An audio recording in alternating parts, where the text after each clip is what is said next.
آداب عرض، میں ہوں doctor Shiba Haider, assistant professor Urdu, government Meera girls college Udaipur Rajasthan. میرے عزیز طلبہ، کیسے ہیں آپ سبھی کا میں اپنی اس ویڈیو میں پھر سے ایک بار استقبال کرتی ہوں، خیر مقدم کرتی ہوں۔ آپ لوگوں کا تعلق چونکہ BA 3rd ایئر سے ہے اور آپ لوگ اردو لٹریچر کے طالب علم ہیں، اور میں آپ کو 3rd ایئر میں پیپر 2 پڑھا رہی ہوں۔ آپ کا پیپر 2 ہے ایسے translation and the history of the Urdu literature, یعنی مضمون، ترجمہ اور تاریخ ادب اردو۔ تو ہم بات کرتے ہیں اپنی اہم کتاب کی۔ 3rd ایئر میں ہم جس کتاب سے پڑھیں گے اس کا نام ہے تاریخ ادب اردو۔ تاریخ ادب اردو کوئی کتاب نہیں ہے، بلکہ تاریخ ادب اردو اردو زبان کی ایک مکمل تاریخ ہے۔ اردو زبان کی تاریخ سے متعلق ہزارہ کتابیں لکھی گئی ہیں، مختلف کتابیں لکھی گئی ہیں۔ اردو ادب میں جمیل جالبی جیسی بلند ترین تاریخ ادب سے لے کر نور الحسن نقوی کی تاریخ ادب بھی موجود ہیں۔ ہم جن کتابوں سے چاہے استفادہ حاصل کریں، لیکن ہمیں اردو ادب کی مکمل تاریخ کا بیان ہونا بہت زیادہ ضروری ہے۔ تو اردو ادب کو جاننے سے پہلے یہ جاننا ضروری ہے کہ آخر ادب کیا ہے، ادب کسے کہتے ہیں۔ ادب جسے انگلش میں ہم لٹریچر کہتے ہیں اور جسے ہندی میں ہم ساہتیہ کہتے ہیں، تو یہ جان لینا ہمارے لیے بہت ضروری ہے کہ آخر ادب ہوتا کیا ہے۔ تو کچھ ڈیفینیشنس ہیں جو میں یہاں ایک بار پڑھ کے بتا دیتی ہوں اور سمجھا بھی دیتی ہوں۔ عربی زبان کا لفظ ہے اور مختلف انواع و مفہوم کا حامل ہے، یعنی ادب جو ہے وہ اس کی جو ایجاد ہوئی ہے وہ عربی زبان سے ہوئی ہے، جو اپنے اندر بہت سارے مفہوم کو رکھتا ہے۔ خواہش تخلیق انسان کی فطرت ہے، اسی جبلی خواہش سے آرٹ پیدا ہوتا ہے۔ آرٹ اور دوسرے علوم میں یہی فرق ہے کہ اس میں کوئی مادی نفع مقصد نہیں ہوتا، یہ بے غرض مسرت ہے۔ یعنی انسان کے اندر اللہ نے ایک عجیب سی فطرت دی ہے کہ اسے ہر چیز کو تخلیق کرنا بہت اچھا لگتا ہے۔ اس کے اندر تجسس ہوتا ہے، اس کے اندر جاننے کی ایک عجیب سی فطرت ہوتی ہے۔ انسان ہر چیز کو جاننا چاہتا ہے اور اس کا پھر اظہار بھی کرنا چاہتا ہے۔ تو اس کی یہی خواہش سے کیا ہوتا ہے، آرٹ پیدا ہوتا ہے نا۔ آرٹ کیا ہوتا ہے، جو فن ہوتا ہے، فن یعنی آرٹ، یعنی فن آرٹ دوسرے علوم سے یعنی دوسرے تعلیم کے شعبوں سے کیوں الگ ہوتا ہے؟ وجہ یہ ہوتی ہے کہ دیگر دوسرے علوم جتنے بھی ہیں وہ سبھی فائدے یا نقصانات کی بات کرتے ہیں، لیکن آرٹ میں ایسا کچھ بھی نہیں ہے۔ آرٹ صرف جذبات اور احساسات کا اظہار ہے جو بے غرض ہے، بے لوث ہے، جس میں کسی بھی قسم کی کوئی بھی نفع نقصان کی گنجائش نہیں ہے۔ اب تیسرا کیا ہے، ادب آرٹ کی ایک شاخ ہے جسے فن لطیف بھی کہتے ہیں۔ اب ہم بات کرتے ہیں ادب کی، تو آرٹ کیا ہوتا ہے، فن کیا ہوتا ہے، وہ جذبات اور احساسات کے اظہار کو کہتے ہیں۔ اب یہ جذبات اور احساسات کا اظہار آپ مصوری سے بھی کر سکتے ہیں، یعنی تصویر کشی سے بھی کر سکتے ہیں۔ آپ ایک اپنے جذبات اور اظہار کرنے کے لیے آپ ایک خوبصورت سے تصویر بناتے ہیں، پینٹنگ بناتے ہیں، تو وہ آپ کے جذبات اور اظہار کا ایک طریقہ ہے جو آپ نے پینٹنگ کے ذریعے کیا۔ اسی طرح سنگ تراش جو ہوتے ہیں، بت تراش جو ہوتے ہیں، وہ مورتیاں بناتے ہیں، اور ہے نا جو منہ بولی ایسی مورتیاں بناتے ہیں کہ ایسا لگتا ہے کہ وہ فوراً بول پڑیں گی، تو یعنی ان کے جو دل میں جذبات ہیں، جو احساسات ہیں، انہوں نے مورتیوں کے ذریعے بتایا۔ تو اسی طرح ادب بھی ادب بھی آرٹ کا ہی ایک حصہ ہے۔ ادب میں یہ ہوتا ہے کہ اپنے جذبات اور احساسات کا اظہار جو ہے وہ ہم لکھ کے کرتے ہیں، اسے ہم شاعری کے ذریعے کر سکتے ہیں، ہم اسے نثر کے ذریعے کر سکتے ہیں۔ تو یہ ہم لکھ کر جس آرٹ کا اظہار کرتے ہیں وہ ادب ہوتا ہے۔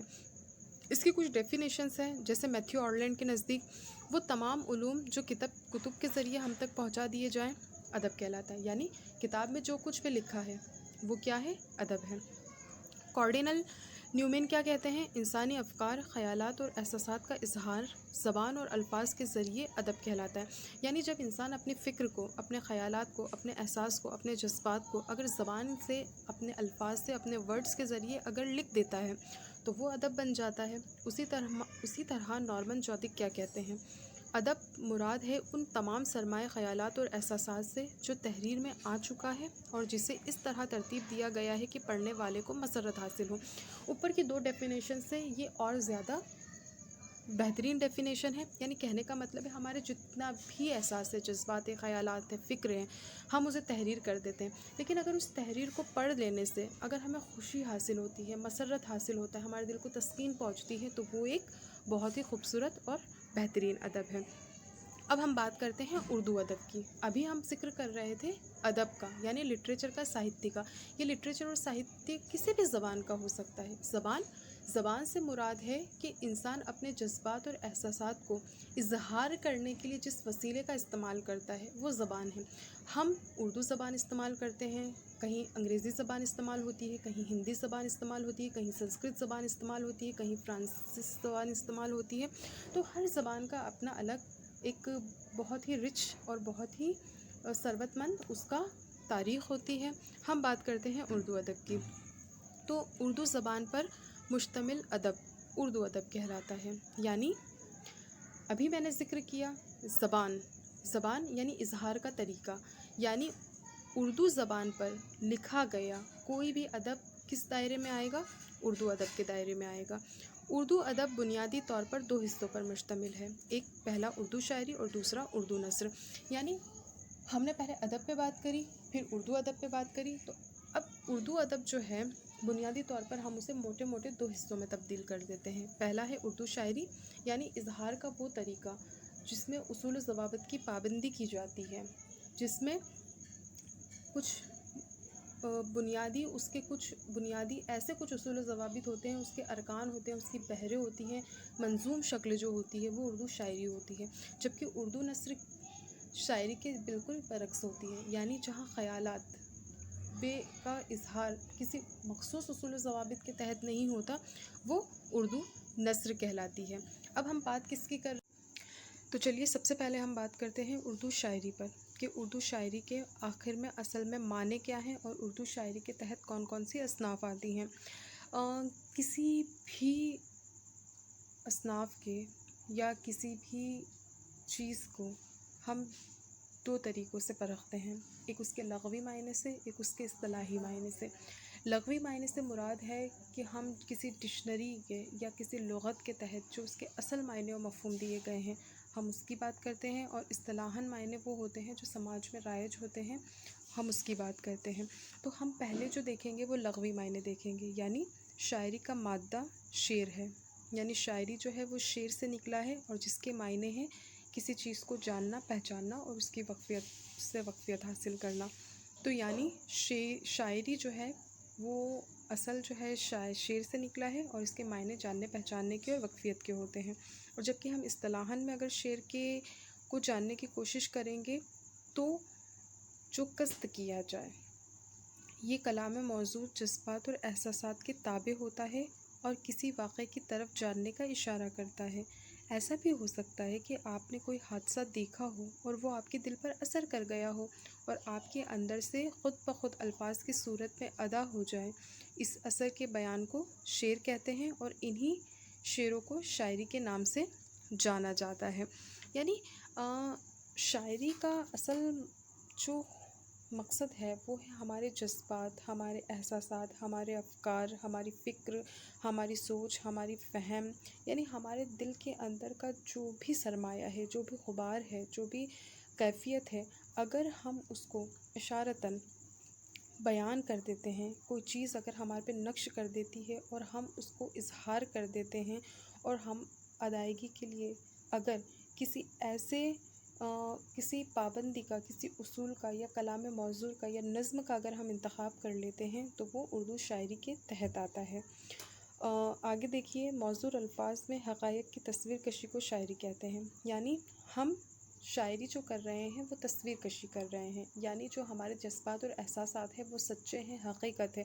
جب ہم انہیں الفاظوں کی تصویر کشی سے جب ہم ادائیگی کرتے ہیں تو وہ شاعری کہلاتا ہے۔ شعر تعبیر ہے، تخیل ہے، اسی لیے لاکھوں موزوں کلام اسے ہیں جو شعر نہیں ہیں، کیونکہ شعر میں سب سے اہم بات ہے کہ تعبیر ہے، یعنی شعر ہمارے سے پیدا ہوتا ہے، ہماری تخیل ہے، یعنی ہماری سوچ پر مبنی ہوتا ہے۔ اسی لیے بہت سی چیزیں ایسی بھی ہیں جو ہم لکھتے ہیں لیکن وہ شعر نہیں کہلائی جاتی۔ کیوں؟ کیونکہ اس میں حقیقت نگاری، اس میں تخیل، اس کا جو اصول و ضوابط ہیں اس پر اس پیرائے کا بیٹھنا نہایت ضروری ہوتا ہے۔ شعر کا پہلا عنصر وزن ہے اور دوسرا عنصر خیالی حقیقت کو وزن اور خیال سے سانچے میں ڈھالنا کمال سخنوری ہے۔ یعنی سب سے پہلا شاعری کا جو بنیادی اصول ہے وہ وزن ہے، یعنی وہ مخصوص کسی اصول و ضوابط بحر اور ارکان پر اس کا ہونا بہت ضروری ہوتا ہے، اور دوسرا عنصر جو ہے وہ خیال حقیقت کو وزن اور خیال کے سانچے میں ڈھالنا ہوتا ہے۔ یعنی وزن کا خیال کو سے اور خیال کا وزن میں ہونا نہایت ضروری ہوتا ہے، یہی اردو شاعری ہوتی ہے۔ تو اگر بالکل آسان لفظوں میں دیکھا جائے تو شاعری اسے کہا جاتا ہے کہ جو کسی مخصوص بنیادی اصول و ضوابط کے تحت منظوم شکل میں کسی ارکان کے تحت بحر کے تحت لکھی جائے تو وہ شاعری کہا جاتی ہے۔ اب اردو شاعری ایک بہت ہی معروف روایت اور انتہائی مقبول صنف ہے۔ اس کی بہت ساری مختلف اقسام ہیں، مثال کے طور پہ غزل، قصیدہ، مرثیہ، مثنوی، نظم، رباعی، قطعہ اور گیت۔ غزل، جس کے لغوی معنی بزنان گفتن یعنی عورتوں سے باتیں کرنا یا عورتوں کی باتیں کرنا، جس کے اندر حیت کی، وزن کی، ہر ایک چیز کی نہایت پابندی کی جاتی ہے۔ غزل جس میں حسن و عاشقی کے، اخلاق کے، نصیحت کے، ہر طرح کے کائنات کے مضامین کو سنبھال لینے کی طاقت ہے۔ غزل ہر دل عزیز ہے، اردو شاعری کی آبرو ہے، آج بھی غزل کافی مشہور و معروف ہے۔ قصیدہ جس میں کسی کی تعریف بیان کی جائے، مرثیہ جس میں کسی مرنے والے کے اوصاف کا بیان کیا جائے، مثنوی جس میں کسی قصے کا بیان کیا جائے، نظم جس میں کوئی بھی خیالات کو تسلسل سے پیش کیا جائے، رباعی جسے چار بیتی بھی کہتے ہیں ہم، 4 لائنوں پر مشتمل جو نظم ہوتی ہے وہ رباعی کہلاتی ہے۔ قطعہ جس کے اندر کسی مخصوص خیال کو پیش کیا جائے، گیت جو کہ ہمارے یہاں پر بیان کیے جاتے ہیں وغیرہ۔ تو نثر، سب سے پہلے ہم کچھ ڈیفینیشنز دیکھ لیتے ہیں۔ نثر کے لغوی معنی ہیں بکھری ہوئی شے کے ہیں۔ وہ تحریر جو منظوم نہ ہو بلکہ عام گفتگو کی طرح لکھی جائے اسے نثر کہتے ہیں۔ یعنی ادب کا وہ پہلو جو ایک نظم و ضبط نہ رکھتا ہو اور بکھرا ہو تو وہ نثر کہلاتا ہے۔ نثر ہر ایک کے انسان کے لغوی معنی یعنی لغت کے اندر جو اس کے معنی ہوتے ہیں اور دوسرے معنی ہوتے ہیں اصطلاحی ہوتے ہیں۔ لغت میں جو ڈیفینیشنز کا مخصوص جو معنی دیا ہوتا ہے وہ لغوی معنی ہوتا ہے، اور اصطلاحاً یعنی زمانے میں جو رائج اس کا مفہوم ہوتا ہے وہ الگ سے ہوتا ہے۔ تو نثر کے لغوی معنی یعنی لغت میں نثر کے کیا معنی ہیں؟ بکھری ہوئی شے کے یعنی بکھری ہوئی چیز کے۔ تو یعنی یہ طے ہے کہ نثر جو ہے وہ بکھری ہوئی چیز کی کہتے ہیں۔ اب وہ تحریر یعنی وہ لکھاوٹ جو منظوم یعنی نظم کی شکل میں نہ ہو بلکہ عام گفتگو کی زبان میں ہو اسے نثر کہلایا جاتا ہے۔ جیسے ہم آپس میں جو بات چیت کرتے ہیں وہی بات چیت افسانہ بنتی ہے، وہی بات چیت ناول بنتی ہے، وہی بات چیت ڈرامے کے اندر آتی ہے، وہی مکالمے ڈرامے میں ہوتے ہیں۔ تو یعنی ہم جو بات چیت کر رہے ہیں اگر ہم اس کو میں ادب تخلیق کرتے تو وہ نثر میں نظر آتا ہے۔ اب یعنی ادب کا وہ پہلو جو ایک نظم و ضبط نہ رکھتا ہو، یعنی ادب اسے کہتے ہیں جس میں کوئی منظوم نہ ہو، جس کے کوئی اصول و ضوابط نہ ہو، جس کے کوئی قوانین نہ ہو بلکہ بکھرے ہوئے حصے ہوں تو وہ نثر کہلاتا ہے۔ نثر بنیادی طور پر 2 حصوں پر مشتمل ہوتی ہے، ایک ہوتی ہے افسانوی نثر اور ایک ہوتی ہے غیر افسانوی نثر۔ ہم بات کریں گے پہلے افسانوی نثر کی۔ تو وہ تمام نثری اصناف جن میں کوئی کہانی بیان ہو۔ افسانوی نثر افسانہ سے بنا ہے اور افسانے کے معنی کہانی کے ہوتے ہیں۔ تو افسانوی نثر کے تحت وہ تمام اصناف آتی ہیں جس کے اندر کوئی کہانی، کوئی قصہ بیان کیا گیا ہو۔ اب ان اصناف میں کون کون سی ہیں؟ دیکھیے، داستان ایک بہت طویل کہانی ہوتی ہے۔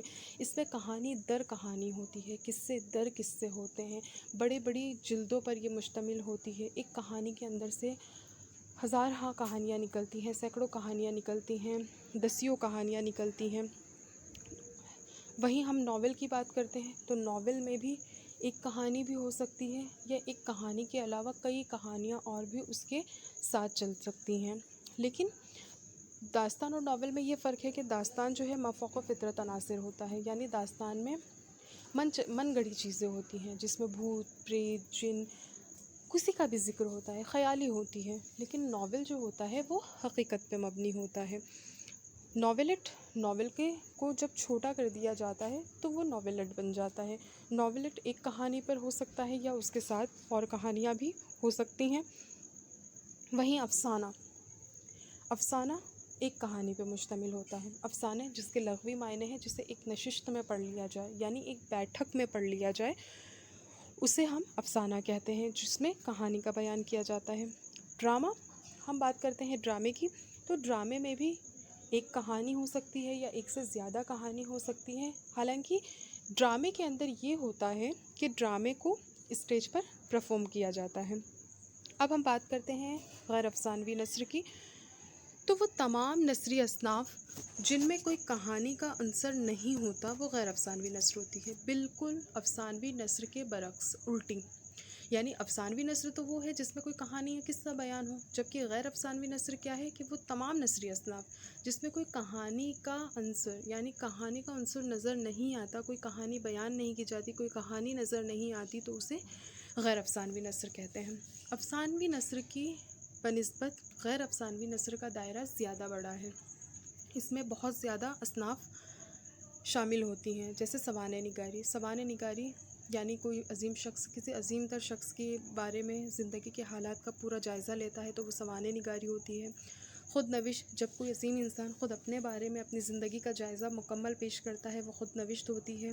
خطوط نگاری، جب کوئی عظیم انسان یا مشہور انسان اگر کسی کو خطوط لکھتے ہیں تو بعد میں چل کر یہ خطوط ادبی دستاویز بن جاتے ہیں. مقالہ نگاری، جب کوئی سنجیدہ مضمون لکھا جاتا ہے تو وہ مقالہ نگاری کہلاتا ہے.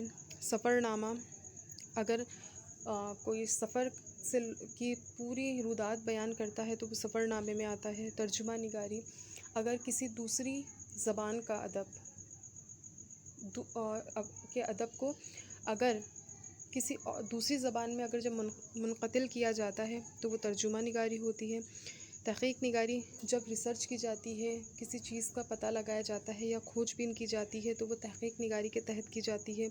طنز و مزاح نگاری، یعنی کوئی ایسی اصناف سخن جس کے اندر طنز یعنی طعنے تشنے اور مزاح نگاری یا ہنسی مذاق کے پیرائے میں اب کوئی بات کہی جاتی ہے، نصیحت دی جاتی ہے تو وہ طنز و مزاح کے اندر آتی ہے.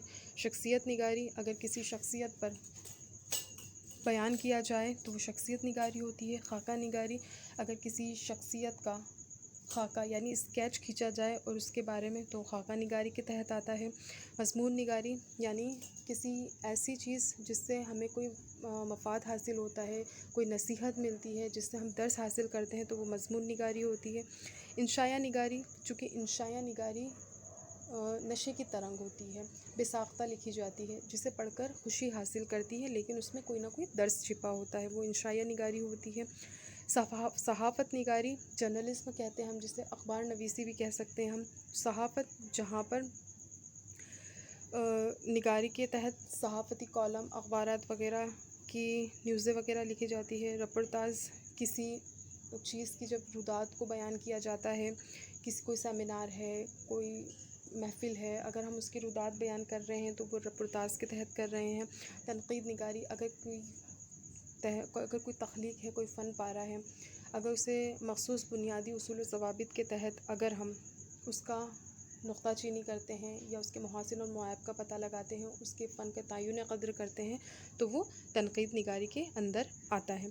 تو بچوں، آج ہم نے جو بات کری ہے اردو نثر کی پر بنیادی جو اہم موضوع ہے اس پہ گفتگو کری ہے. ہم نے یہ جانا کہ اردو نثر جو ہے، سب سے پہلے ہم نے ادب کے بارے میں جانا، ادب کیا ہے، زبان کے بارے میں جانا، پھر اردو ادب کے بارے میں جانا، اردو ادب میں اردو شاعری اور اردو نثر کے فرق ہم نے واضح کیا، اور اردو نثر کے اندر جو دو اہم بنیادی حصے ہیں، افسانوی نثر اور غیر افسانوی نثر، اس کو جانا. افسانوی اور غیر افسانوی کے نثر کے درمیان کے فرق کو ہم نے سمجھا، اور ہم یہاں پر اپنی بات مکمل کرتے ہیں تاکہ جب ہم اپنے اہم اسباق کو پڑھیں گے تو ہمیں یہ واضح ہونا چاہیے کہ یہ اسباق کس اصناف سے متعلق ہے۔